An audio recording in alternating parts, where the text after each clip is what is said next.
it's a known thing that it's not good to compare yourself with others. Like, that can be unhealthy.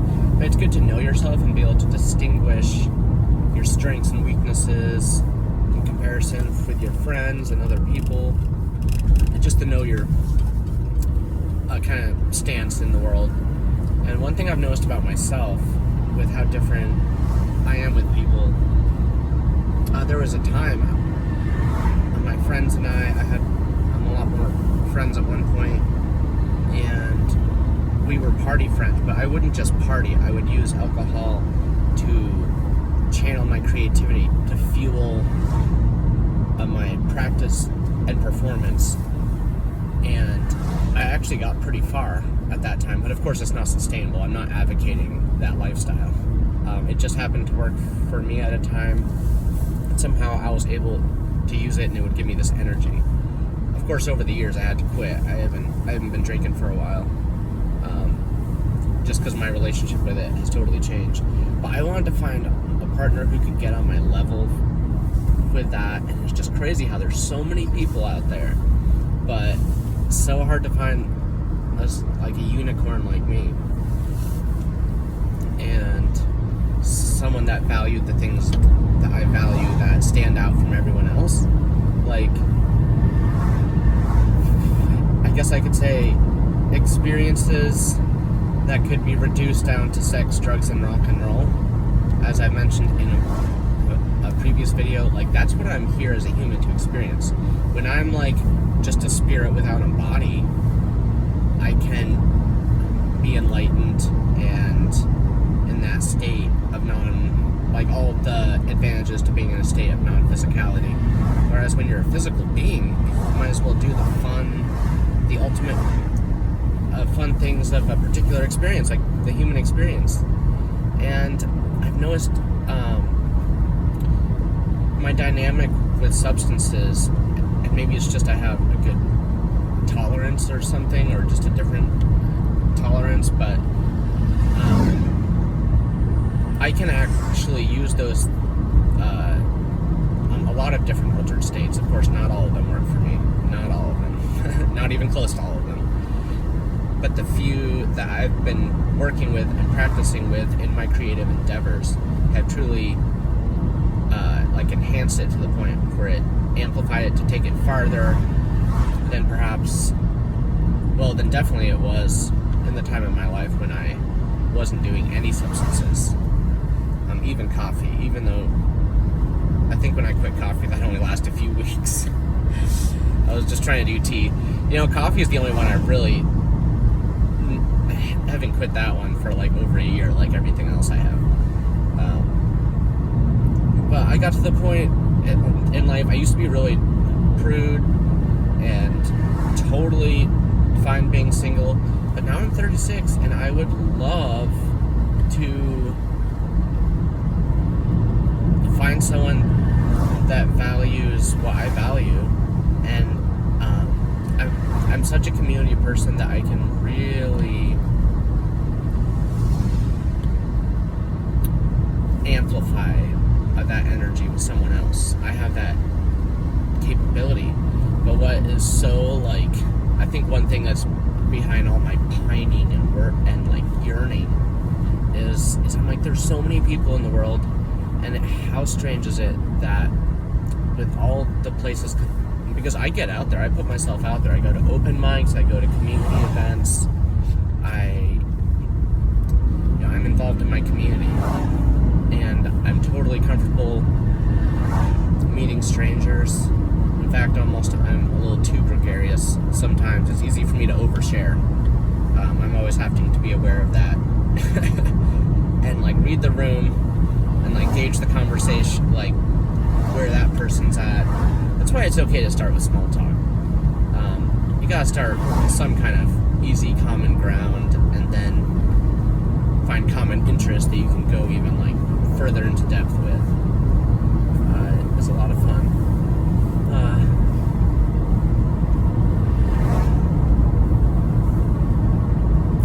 But also, sex is it's basically one of the most powerful drug experiences, I think. And it's just unfortunate that we addict to things so easily here. Like, I would like if those altered states, it's like, did what they did, but didn't have that nagging kind of thing that happens at times, especially in a state of ennui, and like being just like depressed from chronic boredom or something. Even if you're working and active and high functioning, like, I still go through that. That's another thing that's really different about me. I have chronic boredom, so I love excitement. I love a thrill. I love an adventure. It's funny, back when I was on dating apps for a while, I had, it's like, I'm gonna have no problem, right? Like, you know, I'm interesting, I'm different, I have awareness around certain things. All my relationships, almost all of them, have gone really well without burning any bridges and just having an understanding when our paths went in different directions. And accepting that and accepting the person. Because when things go wrong, you know, don't hate the player, hate the game. It's the game that's all misconstrued and perceived wrongly. And we just get so myopic here. A myopic being like the tunnel vision, though. Like, it's hard to see like the big picture and be in the moment because we're such like linear, like finite beings, you know. We're almost kind of more stuck in the moment. I sometimes, an unpopular opinion, I feel like a prisoner to the present moment sometimes. Not to be negative, but I'm just saying.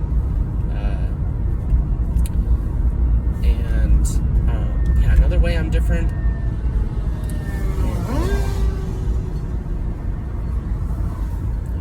I value personalities over like how successful or wealthy someone is. A good personality, an interesting person, is like the ultimate aesthetic, really, in my mind's eye. And it's one of the coolest things about being here for me is other people and creative endeavors and altered states and being an explorer. Being like a psychonaut is a word for it. So it has made, it's like dating has been way more difficult for me than I anticipated it to be, because I'm such an easy to get along with person. But also, on the other side of the coin, I'm also a bit of a picky person.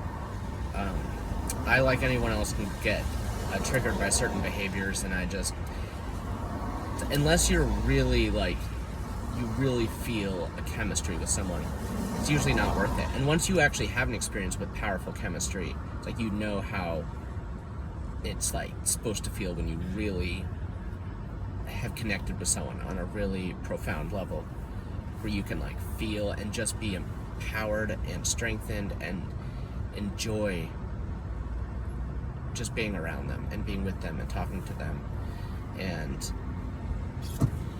doing things you both like. So it's been strange for me how the dating world's been like, I almost feel like I'm quarantined in some weird way, because it's hard for me to believe, but it's hard for me to believe a lot of things. So perhaps one day I'll get there and be able to laugh back on these videos I'm making now. But I'm also, you know, I totally accept my naivety. Like, it seems to take a while to learn things here, especially with how easy it is to forget. Like, I mean, even before my times as a stoner, like, so forgetful. Didn't even remember, like, a lot of my really early childhood. And I'll hear all kinds of stories from my friends, and they're able to remember when they were, like 3 or 4 or 5 or 6. I only have, like, I can count on one hand, like, my memories. Unless, like, someone was able to bring them out. But I've always found that peculiar. I always feel like it takes more work for me to explain things. It's a little non sequitur, but yeah. So I've kind of become a little jaded and hopeless from that, because I'm like, I know my worth, and I know I could really complement someone's life, like more than just compliment. That's not a good word, but like enrich someone's life, like truly do what I've had done for myself when I was truly in a state of being in love. And I've made like the honeymoon period last, of course, until the other person's not really interested and just was like, you know, onto another season of their life. And then it's like, okay, it wasn't the kind of connection I thought it was, as far as being like reciprocated, like evenly.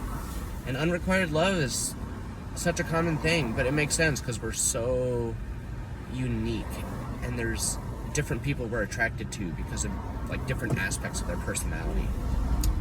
So there's lots more to be said on it, and I'm sure I will talk about it more in future videos.